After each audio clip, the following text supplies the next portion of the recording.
Will it be easier for European young people to come and live and work and study in the UK and vice versa? Because some people are excited about this, some people are anxious about this, that unless you can reassure them today that people coming here would be tightly limited with perhaps a time or a cap on the numbers, then people will feel you've let them down. That is betraying what they voted for in Brexit. Well, absolutely not. It's about a smart and controlled scheme. And as of today, we have already 13 youth mobility schemes with other countries. Nobody is remotely suggesting that that is freedom of movement with those countries. It absolutely isn't. And that is a red line for us, by the way. We've said we won't go back to the single market, we won't go back to the customs union, we won't go back to freedom of movement. That is the mandate we were elected on. But does smart and controlled mean a time limit and a cap on numbers? Is that the translation of that in brass tacks? Well, listen, it is not going to be in the British national interest for me to start negotiating this across your show.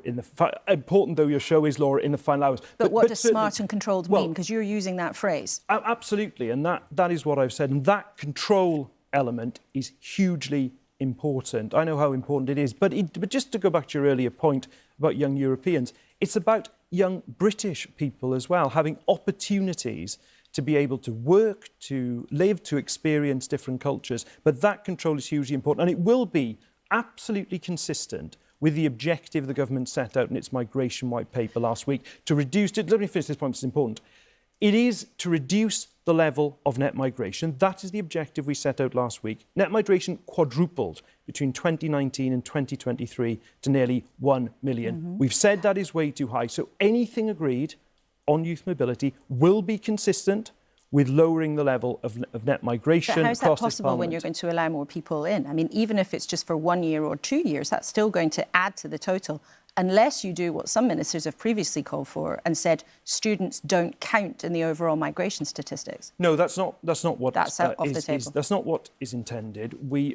This is an area of our national debate, immigration, where the previous government, by promising to get the numbers down to tens of thousands and never doing it, completely destroyed trust in the system.